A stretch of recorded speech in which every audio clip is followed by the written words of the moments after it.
প্রথম উপদেশ কি না, ভদ্র হও। অন্য কিছু বলেনি, মানা জপ করো, আয় তুমি এরকম পোশাক করো, এই করো, তা বলো। প্রথম কথা বললেন কি জানেন? ভদ্র হও। ভদ্র হওয়া বলতে গৌরীয় বৈষ্ণবদের মাথায় রাখতে হবে যে আমরা নিতাই গৌরাঙ্গের দাসানুদাস, নিতাই গৌরাঙ্গের জন। এই জন্য আমাদের চলা ফেরা, কথা বার্তা, ব্যবহারিক জগৎ খুব সুন্দর হতে হবে, মানবোচিত হতে হবে,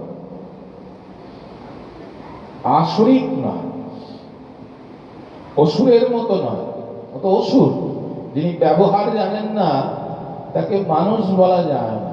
কেন না, অসুরের ভেতরে দুটো গুণ থাকে, একটা রজগুণ, একটা হচ্ছে তমগুণ। এই জন্য কোনো অসুরের কাছে আপনি কখনো দেবত্ব কামনা করতে পারবেন না, কারণ ওই বস্তুটা তৈরি হচ্ছে রজগুণ এবং তমগুণ দিয়ে। এই জন্য ওনাদের বলা হয় অসুরেরা। কারা না, যারা আমার নিতাই গৌরাঙ্গের ভাবাদর্শ মানে না, যাদের ব্যবহার মানুষোচিত নয়, যাদের ব্যবহারে আমার নিতাই গৌর রুষ্ট হয়। কেননা যার যে মর্যাদা, সেই মর্যাদা যদি উল্লঙ্ঘন করেন, আপনার শ্রী গুরুদেব, গুরুদেব যে কর্মই করুক না কেন, যেহেতু আপনার শ্রী গুরুদেব, ওইখানে এমন ব্যবহার করা যাবে না যাতে গুরু রুষ্ট হয়ে যায়, গুরুর মনে হৃদয়ে ব্যথা পান।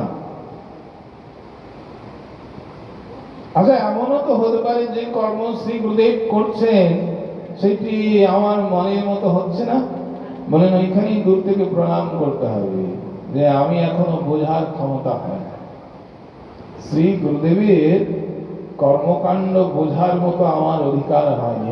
যদি এরকম দেখেন যে গুরুপাদ পদ্মে বারবার বিবাদ তৈরি হয়ে যাচ্ছে, বা শ্রী গুরুদেব এমন হতে পারেন যে শাস্ত্র গর্হিত কর্ম করছে, হতে পারে শাস্ত্র মানেন না, যেহেতু গুরুবরণ করেছেন তো আপনাকে দূর থেকে সম্মান জানাতে হবে। তথাপিও গুরুর সঙ্গে বিবাদ করা যায় কোনো অবস্থায় যাবে, গুরুর সঙ্গে ঝগড়া ঝাঁটি, বাঘ বিতণ্ডা, বা ওনার হৃদয়ে ব্যথা লাগে এমন কোনো ব্যবহার করা যাবে না। শ্রীগুরুদেব ভদ্র হতে। এই জন্য আমাদের গৌরীয় বৈষ্ণবদের প্রথম শিক্ষা হচ্ছে কি না, চলা ফেরা, বলা, আচার, ব্যবহার সব কিছুর মধ্যে ভদ্রতা আনতে হবে। যদি আপনি ভদ্র না হন তাহলে দেখুন ভক্তি অঙ্গ জানন করে লাভ হবে না, কেননা অপরাধ হতে থাকবে শুধু। ভদ্র যদি না হন কি হবে? অপরাধ হতে থাকবে, গুরুর কাছে অপরাধ হবে, গুরু তুষ্ট হবেন না। কোন বৈষ্ণবের সঙ্গে ব্যবহার করবেন, বৈষ্ণব বিগড়ে যাবে। কোন সাধু সমাজে গিয়ে চলাফেরা করবেন, সেখানে সাধু অপরাধ হয়ে যাবে। দেখুন, ভজন যদি করেন, যদি নামে রুচি প্রেম যদি জাগরিত করতে চান, যদি চান বা আমি চাই, তো সবার আগে মাথায় বড় করে ঢোকাতে হবে অপরাধ। এই জায়গাটা খুব ভালো করে বুঝতে হবে, কারণ অপরাধী জীব, অপরাধ করে আপনি লক্ষ কোটি হরিনাম করেও কোনো লাভ হবে না, ফল হবে। আমাদের নবদ্বীপ ধামের সিদ্ধ চৈতন্য দাস বাবা বলতেন যে অপরাধ করছি আর কোটি কোটি হরিনাম করছি, তার থেকে বরং তুমি সাধু সেবা করো।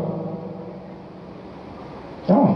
জল দাও, পাতা তোলো, একান্তে ভজন করে যদি তুমি কর্ম বিমুখ হয়ে যাও, কোন কর্ম করছো না, গুরু সেবা করছো না, ভাগবত সেবা করছো না, কোন সেবার ভেতরে থাকছো না, অলস জীবন যাত্রা করছো, বলেন একান্তে থাকার দরকার নেই, থেকে কর্ম করো। দেখবেন ওনার উপদেশগুলো খুব সুন্দর, অনেকগুলো উপদেশ দিয়েছেন আমাদের জন্য। তার মধ্যে হচ্ছে একটা, এই অপরাধ যুক্ত হয়ে প্রতিদিন অপরাধ হচ্ছে জ্ঞানে, অজ্ঞানে না, অজ্ঞাতে না। জানছি যে আমার এইভাবে করা উচিত নয়, এইভাবে বলা উচিত নয়, এইভাবে আমার চলা উচিত নয়, আমি জানি, তথাপি ওই কর্মগুলোই করছি। তো সিদ্ধ চৈতন্য দাস বাবা বলেছেন যে এইরকম ব্যক্তি যদি হরিনামও করে, ভক্তি অঙ্গ যাজন করে, কোনো লাভ নেই, কোনো লাভ নেই। এই জন্য সবার আগে ভদ্র হতে হবে, ভদ্র চলা ফেরা, বলা, আচার ব্যবহার, বিশেষ করে শ্রী গুরুদেবের সঙ্গে যখন আমাদের বার্তালাপ হয়, কোনো মহতের কাছে যদি আমরা যাই, কোনো বৈষ্ণবের কাছে যদি যাই, তো আমাদের ব্যবহারকে অত্যন্ত সংযম রাখতে হবে। আমার পিতা প্রভুর এক ভক্ত ছিলেন, ইনি ইংরেজি, সংস্কৃত, বাংলা ভাষায় সমান পারদর্শী ছিলেন। আবার ইনি সায়েন্সের শিক্ষক ছিলেন। শ্রী গুরুদেবের কাছে যখন যেতেন, আমরা ছোটবেলায় দেখতাম, আমার পিতা প্রভুর কাছে যখন আসতেন, কথা যে বলতেন, কথা, এই কথা বলতে গিয়ে তোতলাতেন ছিল, মানে কথা যে বলবেন শ্রী গুরুদেবকে, সেই কথাটাও স্পষ্ট করে বলতে পারতেন না। পিতা প্রভু যা বলবেন ওটাতেই ওটাই। তা আমরা মজা করতাম, আরে পিতা প্রভুর সামনে গেলে তুমি এরকম জীবগুলো কি আর চলে না? কিন্তু তখন ছোটবেলায় তো বুঝতে পারতাম না, তখন আমরা হাসাহাসি করতাম, মজা করতাম। কিন্তু অনেকটা বড় হওয়ার পরে বুঝলাম যে শ্রী গুরুপাদ পদ্মের প্রতি কতটা নিষ্ঠা, কতটা ভাব, কতটা শরণাগতি হলে জিহ্বাগুলো আড়ষ্ট হয়ে যায়, কথা বেরোয় না শ্রী গুরুর কাছে, জিহ্বাগুলো আড়ষ্ট হয়ে বেরোতে চায় না। এই জন্য দেখুন প্রধানন্দ সরস্বতী পাদ বলছেন যে জগতে গৌর ভজামণি, যারা জগতে শ্রী গৌরাঙ্গ পদার বৃন্দে শরণাগতি নিয়েছেন, যারা নিয়েছেন, যেমন যদি আপনি এখন লেবু খান, লেবু ভালোবেসে খান, রাগ করে খান, জ্ঞাতে খান, আর অজ্ঞানে খান, যেমন করে খান, মানে লেবু বা টক জাতীয় ফল যদি আপনি খান, জিহ্বা কি হবে? টকে যাবে, যাবে কি না বলুন? যদি মিষ্টি দ্রব্য না যায় তো জিহ্বা মিষ্টতা পাবে। ওখানে জ্ঞানের কোনো উপরে নির্ভর করছে না যে আমার জ্ঞান নেই, অজ্ঞান, ভালোবেসে নিয়েছি তার জন্য। বস্তুর ধর্ম কখনো আমাদের জ্ঞানের উপরে নির্ভর করে, বস্তু ধর্ম আমাদের জ্ঞানে নির্ভর করে না। সেরকম কেউ যদি গৌর চরণার বৃন্দে শরণ গ্রহণ করেন, যদি করেন, গৌরাঙ্গ পদার বৃন্দ যদি কেউ শরণ গ্রহণ করেন, তো দেখুন প্রধানন্দ সরস্বতী পাদ বলছেন, তৃণাদপি চ নীচ তা সহজ সম্ম মুগ্ধা প্রতিহি বিষয় গন্ধ প্রতিহি হরি প্রণয় বিহবলা। গুণগুলো দেখুন, যদি আপনি এই জগতে গৌর ভজামণি, জগতে আমি দেখেছি যারা যারা গৌরাঙ্গ পদার বৃন্দ শরণ গ্রহণ করেছেন, গৌরাঙ্গ পদার বৃন্দে যারা যারা নিজেকে আত্মসমর্পণ করেছেন, তারা তারা তাদের যে ব্যবহারিক জগৎ, তাদের চলা ফেরা, ভাব, দেহকান্তি থেকে শুরু করে অন্তরের ভাব সব পরিবর্তন হয়েছে, সব। কেন হয়েছে না? আমার গৌরাঙ্গ সুন্দর তো দীনতার পরমমূর্তি। গৌরাঙ্গ মহাপ্রভুর মতো এইরকম দীনতা আপনি কোথাও ভগবৎ স্বরূপেই খুঁজে পাবেন। তো আপনার আরাধ্য যদি এত দৈন্যের পরাকাষ্ঠা থাকেন, তাহলে আপনি তার অনুগত জন। বলছেন আমি দাস, কার না? গৌরীর দাস, আমি নিতাইয়ের দাস। তা আমার নিতাই, আমার গৌর যদি এইরকম অভিমান শূন্য হন, এইরকম দীনতার পরাকাষ্ঠায় বসে থাকেন, তাহলে তার দাসদের কিরকম হওয়া উচিত বলুন? কিন্তু আমরা হয়েছি বিপরীত। আমাদের অহং, আমাদের লোভ, আমাদের মাৎসর্য, আমাদের হিংসা, আমাদের দেশ, আমাদের পরশ্রী কাতরতা দিন দিন দিন দিন বাড়ছে, কমছে। কেন না? আমরা এসেছি মনুষ্য কুলে, কিন্তু আমরা ওই যে অসুরও নয়। অসুরদের যেমন কখনো মানব হয় না, কখনো অসুর। কেন? দুটো গুণ, তমগুণ এবং রজগুণ, সপ্তগুণের কোনো বিকার তার ভেতরে নেই, চেষ্টা করলেও হবে। পশুবৎ, ওই যে বলছিলাম তির্যক জনি নাহে ভজনের যজ্ঞ। কেন ভজন করতে পারেন না পশু পাখি, কীট পতঙ্গ? না, তাদের ভেতরে সেবা মনোভাব হওয়ার মতো গুণ নাই। কেননা এই পশুগুলো, তাদের ভেতরে একটাই গুণ থাকে, তমগুণ। তমগুণ। এই জন্য এই পশু আহারকারী যারা আমরা, এই জন্য আমাদের ভেতরে ওই তমগুণগুলো প্রতিদিন ঢুকছে। এই জন্য আমাদের যে আহার শুদ্ধির কথা বলা হয় না, যে আহার শুদ্ধি করো, আহার শুদ্ধি করো, কালকেও বলেছিলাম একটু যে আহার শুদ্ধি করতে হবে।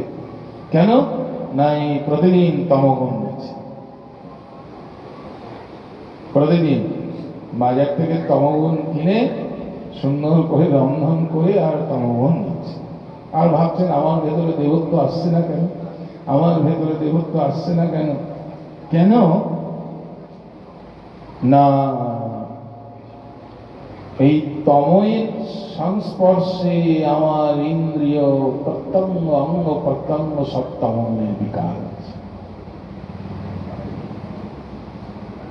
এই জন্য নিতাই গৌরাঙ্গ পদার বৃন্দ যারা আশ্রয় করছেন, তারা নিতাই গৌরাঙ্গের এই প্রসাদ ভবব্যাধি নাশ হয়ে যাবে। আমাদের অন্তরের যে রজগুণ, সেই রজগুণগুলো আস্তে আস্তে আস্তে আস্তে, ওই যে বললাম স্বর্ণকার যেমন সোনাকে পোড়ায় দেখবেন, আবার অ্যাসিডে দেয়। দেয় কেন না? ওর ভিতরে খাঁটগুলো ফেলে দেবে। তো আমাদের কি আছে না?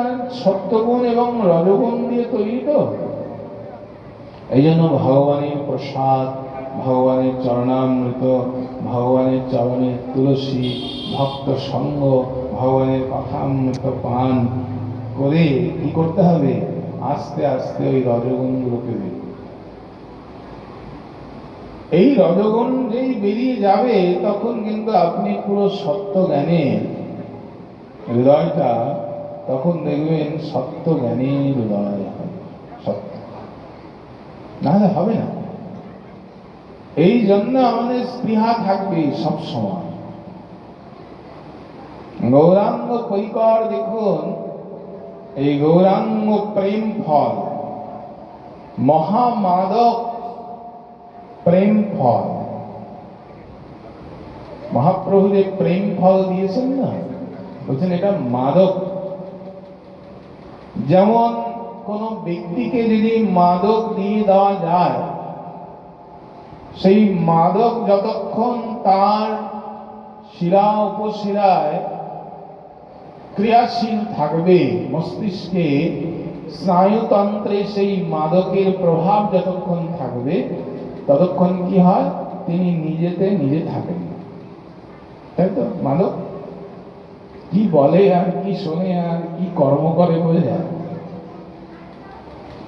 মহাপ্রভু আমাদের জন্য দেখুন মাদক নিয়ে এসেছে, কিন্তু এই মাদকের আগে একটা ছোট বিশেষণ দিয়েছে।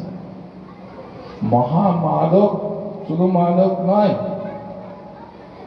শুধু মাদক নয়, মহামাদক মানে এই পৃথিবীতে যত যত মাদক আছে তার সবার রাজাধিরাজ কেমন মহামাদক কি না প্রেম ফল। মহাপ্রভু নিয়ে এসেছেন মহামাদক প্রেম ফল। তো এই প্রেম ফলগুলো যদি কেউ গ্রহণ করে, মাদক তো কিন্তু মাদক মাদক যদি গ্রহণ হয়, মহামাদক প্রেম ফল, পেট ভরি খায়। দেখবেন যারা নেশাখোর না, নেশাখোররা নেশার দ্রব্য পেলে একবারে যতক্ষণ না তৃপ্তি হচ্ছে চলছে। মহাপ্রভু নিয়েছেন প্রেম ফল। তো প্রেম ফলের আস্বাদন তো ইতিপূর্বে মনুষ্য করেননি। কোটিতে একজন দৈবাৎ হয়তো এর সংস্পর্শ পেয়েছেন, কিন্তু গৌরাঙ্গ মহাপ্রভু দেখুন দিয়েছেন একদম দুপ্রিয় ধাতুর অর্থ ধারণ প্রসন্ন প্রেম দিয়া আমি ধরিব বসিব। কেমন করে করবেন না, এবে অস্ত্র না ধরিব, প্রাণী কারো না মানিব, চিত্ত শুদ্ধি করিব সবার। এমন সংকল্প নিয়ে এসেছেন মহাপ্রভু। সবার বলতে সবার বলতে না, আমি পাত্র অপাত্র বিচার করতে। কে যে যোগ্য এই প্রেম ফল পাওয়ার আর কে যে যোগ্য নয় এ বিচার আমি করব। যেমন দাতা শিরোমণি, দাতা শিরোমণি আমি দিয়ে দেব সবাই, সবার চিত্ত বৃত্তিকে আমি ঢেলে দিয়েছেন। তো দেখুন যখন সরকার থেকেও কোনো খাবার কিছু আসে না, দেখবেন ত্রাণ দেন, ত্রাণ। তো সবার আগে কারা ছোটে? যাদের ঘরে অর্থ নাই, কাঙালরা আগে ছোটে। ধনাঢ্য ব্যক্তি যারা, ওদের মনে বড় তখন অহংকার থাকে। রাস্তায় গেলে আমাকে কি বলবে, অমুক বাবু গিয়ে খাওয়া দিচ্ছে। তো এই জন্য মহাপ্রভুর এই প্রেম ফল প্রথম কে পেয়েছেন না, কাঙালে পাইয়া। কাঙাল যারা, কাঙালরা তারা দৌড়ে গিয়ে ছুটে খেয়েছে। কেমন করে খেলো? মহামাদক এই প্রেম ফল কেমন খেলো না, পেট ভর্তি করে, যতটা ধরে যতটা ধরে একদম পেয়েছেন প্রেম ফল একদম। আচ্ছা, মাদক তো, মাদক খেলে কি হবে? মাতাল হবে ভাই, তাই না? মাদক তো যাওয়ার সঙ্গে সঙ্গে আপনি আমি যে যতজন আমরা বসে আছি, যাকে এই মাদক দেওয়া যাবে খানিক পরেই দেখবেন তার ক্রিয়া শুরু হয়ে যাবে। মহাপ্রভুর এই যে প্রেম ফল, এই প্রেম ফল যখন কাঙালে পেয়ে মহামাদক এই প্রেম ফল যখন তারা আস্বাদন করলেন, কেমন করে না, পেট ভরে খায়। পেট ভরে তো খেলেন, রোজই খাবার খান, কিন্তু এই তো মহামাদক। মহামাদক যখন খেয়েছেন তখন আস্তে আস্তে আস্তে আস্তে আস্তে আস্তে বিকার হচ্ছে। কিরকম বিকার হচ্ছে? মাতিল, দেখুন বিকারটা কেমন হচ্ছে? মাতিল সকল লোক, নাচি কান্দি গায়, কবু লম্ফ ঝম্প। কেউ নৃত্য করছেন, কেউ উচ্চস্বরে হরিনাম করছেন, কেউ গৌর গৌর গৌর বলে প্রেমময় হচ্ছেন, কেউ হাত ধরে তারা নৃত্য করছেন, কেউ ঘুরছেন, কেউ অঝরে ক্রন্দন করছেন, গড়াগড়ি যায় কেহ হুঙ্কার, ধুলায় ধূসরিত হচ্ছে। হা গৌর বলে, নিতাই বলে, হরিনাম নিয়ে তারা ধুলায় ধূসরিত হচ্ছে। দেখুন এই প্রেম। কেউ কেউ এমন হুঙ্কার করছেন গৌরাঙ্গ বলে যে মনে হচ্ছে সমগ্র মেদিনী যেন একদম থাকা থাকা করে কাঁপছে। অদ্ভুত এই মাদকতা। মহাপ্রভু এইখানে দাঁড়িয়ে দাঁড়িয়ে দেখছেন, দেখি আনন্দিত হইয়া। মহাপ্রভু বড় আনন্দ হয়েছে, যাক এই নাম ফল, এই প্রেম ফল যদি আমি জগৎকে দিই, তাহলে জগৎ এইভাবেই মাতোয়ারা। দেখিয়া আনন্দিত হইয়া প্রভুর বড় আনন্দ হচ্ছে। দেখো বিষয়ী জীব, এই বিষয়ী জীবকে যদি আমি এরকম প্রেম ফল যদি আমি দান করি, কেমন প্রেম ফল যদি আমি দান করি, তাহলে প্রেম ফল পেয়ে তারা বড় আনন্দিত হবে। এই জন্য দেখিয়া আনন্দিত হইয়া হাসে মালাকা। মহাপ্রভু হাসছেন, দেখুন প্রেম পেয়ে আনন্দে ছুটছেন। আচ্ছা পণ্ডিত ধনী মানি তারা বড় অভিমান, তারা বলছেন তারা যখন দেখছেন এইরকম আমাদের থেকে অনেক নিচু শ্রেণীর ব্যক্তি তারা এইরকম নাম প্রেম পেয়ে ধন্যাতি ধন্য হলেন, তখন তাদের এই পাণ্ডিত্যের অভিমান, জ্ঞানের অভিমান, ধনের অভিমান, রূপের অভিমান সব ত্যাগ করে এই গৌরাঙ্গ পদার বৃন্দে তারা গৌরাঙ্গ চরণার বৃন্দে তারা শরণাগতি নিয়েছেন। হে গৌর, এতদিন আমরা ধন জন মানে অভিমানে মত্ত হয়েছিলাম, তুমি আমাদের অভিমান ঘুচিয়ে তোমার পদার বৃন্দে শরণ দাও দাও। কেন না? আমরা আর কিছু জানি না, আমরা জানি শুধু তোমার নাম সংকীর্তন, নাম সংকীর্তন যস্য সর্ব পাপ প্রণশ্যতি। এই দেখুন নবদ্বীপ ধামে মহাপ্রভু কি সুন্দর প্রেম ফলের প্রয়োগ করেছেন মহাপ্রভু। কিরকম দেখুন,